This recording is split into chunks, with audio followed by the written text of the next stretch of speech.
आपको मालूम होगा कि जब हजरत मोहम्मद ने इस्लाम खुदा के पैगाम के मुताबिक लाया और उसको बनाना शुरू किया, उस समय अरब की स्थिति कैसी थी? हर एक जगह मारकाट हो रहा था, हर एक जगह जंग हो रही थी, कहीं पे भी इंसान को शांति नहीं थी, कहीं पे भी अमन नहीं था, कहीं भी किसी तरह का कोई भी निजाम नहीं था, न तो सियासी निजाम था, न तो समाजी निजाम था। जिसको जो लगता था वो करता था, कहीं भी किसी तरह का कोई वसूल नहीं था।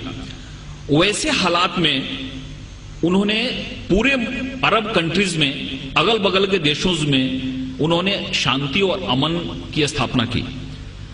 800 ईस्वी से लेके 1200 ईस्वी का जो समय है जिसमें इस्लाम अपनी उरूज पे था, अपनी बुलंदी पे था, उसमें साइंस, टेक्नोलॉजी, फिलॉसफी, आर्किटेक्ट, तिजारत, व्यापार, इन सारी चीजों की इतनी तरक्की हुई जितनी तरक्की कभी भी नहीं हुई। और अगर तिजारत की तरक्की होती है, अगर व्यापार की तरक्की होती है, अगर समाज की तरक्की होती है, अगर साइंस बढ़ता है, टेक्नोलॉजी बढ़ता है, तो शांति में ही बढ़ सकता। अगर लॉ ऑर्डर अच्छा होता है तो समाज का विकास होता, अगर लॉ ऑर्डर अच्छा नहीं होता है तो समाज का विकास नहीं होता है। तो 800 से लेकर 1200 का जो टाइम था, ये पूरी तरह से पीस का टाइम था, अमन का टाइम था। और इस समय जो हमारा साइंस, टेक्नोलॉजी और सारी चीजें, लिटरेचर बढ़ी हैं, उतनी कभी भी नहीं बढ़ी। इससे यह बात हमारे समझ में आती है कि इस्लाम ने शांति की स्थापना की, इस्लाम ने अमन की स्थापना की। और आपको यह बात मालूम होगा कि हजरत मोहम्मद का जो पूरा जीवन काल था, उस जीवन काल में, उनके जीवन काल में सबसे ज्यादा लड़ाई हुई। ऐसा बताते हैं कि 84 ऐसी लड़ाई हुई जिसमें उन्होंने प्रत्यक्ष या अप्रत्यक्ष भाग लिया। 84 लड़ाई। लेकिन आपको यह जान के और वहां पे एक आश्चर्य होगा कि 84 लड़ाई तो हुई, लेकिन सबसे कम लोग मरे उस लड़ाई में। अगर एक लड़ाई होती है तो उसमें हजारों लोग मारे जाते हैं, लेकिन इस 84 लड़ाई में जो रिकॉर्ड बताता है, उस रिकॉर्ड के हिसाब से केवल 1014 लोग मरे। और जहां कहीं भी लड़ाई होती थी, हजरत मोहम्मद का हुक्म रहता था कि किसी भी ऐसे व्यक्ति और इंसान को मत मारो जो लड़ाई नहीं करता। ख्वातीनों को महफूज रखो, बच्चों को महफूज रखो, जो ज़ईफ हैं उनको महफूज रखो। अगर कहीं से गुजरते हो और वहां पे अगर किसी किसान और किसी की पैदावार को नुकसान होता है तो उसको बचाओ। इसलिए 84 लड़ाइयां हुई और उन लड़ाइयों में केवल 1014 लोग मरे।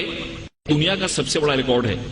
और जब प्रोफेट मोहम्मद जब मक्का में आए अपने पूरे सैनिकों के साथ, तो जिस मक्का वालों ने उनको अपमानित किया था, जिस मक्का वालों ने उनको पत्थर से मारा था, जिस मक्का वालों ने उनकी जान लेने की कोशिश की थी और उनकी तकलीफ के चलते उनको हिजरत करनी पड़ी थी, उस मक्का वालों को उन्होंने प्यार से जीता।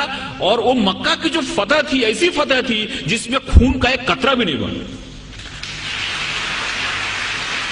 प्रोफेट मोहम्मद को जितना अपमानित किया गया था, प्रोफेट मोहम्मद के जिंदगी को जितनी तकलीफ दी गई थी, अगर वो चाहते तो जिस समय उन्होंने मक्का में प्रवेश किया, मक्का की फतह की, उस समय हजारों लोगों का कत्ल करा सकते थे, लेकिन एक भी खून का कतरा नहीं बहा और बड़े प्यार और मोहब्बत के साथ उन्होंने मक्का को फतह किया।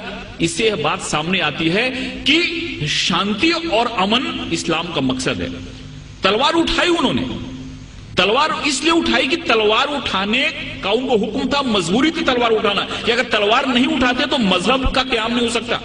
और हर एक जगह गीता में भगवान श्री कृष्ण ने अर्जुन को कहा कि तुम लड़ाई करो, अगर तुम लड़ाई नहीं करोगे तो धर्म की स्थापना नहीं हो पाएगी। अर्जुन वहां से भाग रहा था, अर्जुन ने बोला कि तीर नहीं चलाता क्योंकि मेरे सामने तो हमारे सारे रिलेटिव बैठे हुए हैं। भगवान श्री कृष्ण ने कहा कि यहां पे धर्म की स्थापना के लिए तुमको लड़ाई करनी पड़ेगी, तुमको लोगों को मारना पड़ेगा। अगर तुमने लड़ाई नहीं की तो धर्म की स्थापना नहीं होगी।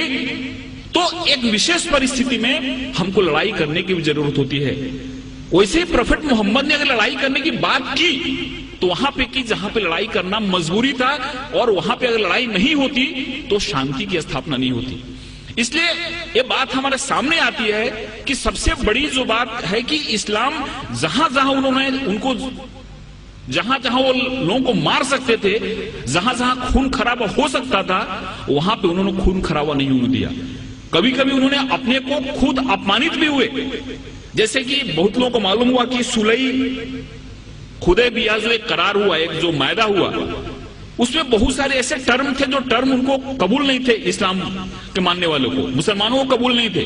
लेकिन प्रोफेट मोहम्मद ने कहा कि अगर यह मायदा नहीं करता हूं तो बहुत बड़ा खून खराबा हो जाएगा और उस खून खराबे से बहुत लोग मारे जाएंगे, इसलिए चलो मेरा अपमान हुआ तो चलेगा, लेकिन शांति के लिए, अमन के लिए मैं करार करता हूं, जिससे बहुत बड़ी लड़ाई टल गई। ऐसे बहुत सारे उदाहरण हैं। एक बार एक यहूदी का जनाजा जा रहा था और प्रोफेट मोहम्मद अपने लोगों के साथ बैठे हुए थे। उन्होंने जब जनाजा देखा तो उठ के खड़े हो गए। उनके लोगों ने कहा कि ये तो मुसलमान का जनाजा नहीं, ये तो एक यहूदी का जनाजा है। तो मोहम्मद ने कहा, प्रोफेट मोहम्मद ने कहा, क्या यहूदी इंसान नहीं होता? ये सारी चीजें हमारे सामने आनी चाहिए। उस बूढ़ी औरत की कहानी मालूम है कि उसको ऐसा लगता था कि यहां पे इस्लाम बढ़ रहा है, एक मोहम्मद नाम का ऐसा शख्सियत है जो सबको इस्लाम में ले जा रहा है, इसलिए वो गांव छोड़ के जा रही थी। उसके सर पे गठरी थी और गठरी उठ नहीं रही थी। एक नौजवान आया और बोला कि माता जी मैं आपकी मदद करूं, आप चलो अपनी गठरी में गांव के बाहर छोड़ देता हूं। औरत ने उनको गठरी दी और वहां से नौजवान उस गठरी को अपने सर पे लिया और गांव के बाहर गया और बोला कि आप ठीक है, आप गठरी लो और जाओ। उस औरत ने पूछा कि कैसा नेक इंसान है जो अपने सर पे मेरी गठरी लेके जा रहा है। उसने पूछा कि तुम्हारा नाम क्या है? इन्होंने कहा कि मुझको मोहम्मद कहते हैं। जिसके डर से भाग रही थी वही इंसान उस औरत की गठरी को अपने सर पे ले जा रहा है और उसको मदद कर रहा है, और उसी दिन औरत इस्लाम में आ गई।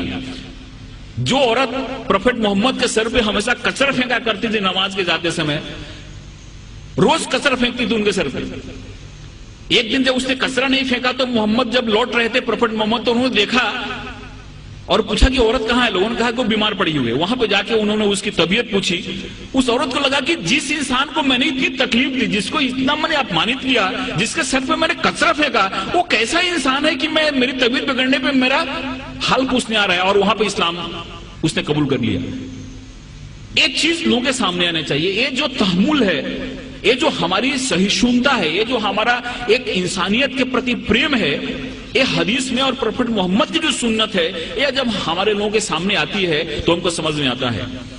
एक हमारे बहुत नजदीक के मित्र हैं जयपुर के, उनको कई बार मैंने मुशायरे के लिए बुलाया। उन्होंने दो चीजें मुझको बताई। ये दोनों चीजें मुझको कहीं रेफरेंस मिला नहीं है, लेकिन उन्होंने बताई। उन्होंने पहला ऐसा बात कहा कि प्रोफेट मोहम्मद की जो चचेरी बहन थी उसका नाम हिंद था, और वो ऐसा बता रहे थे कि उस समय हिंदुस्तान जो मुल्क था, इस मुल्क से वहां के लोगों को बहुत प्रेम था और बहुत बार प्रोफेट मोहम्मद ने इस मुल्क के बारे में सुना था, तो हिंदुस्तान के नाम से वो जो हिंद उनकी चचेरी बहन थी उसका नाम रखा गया था।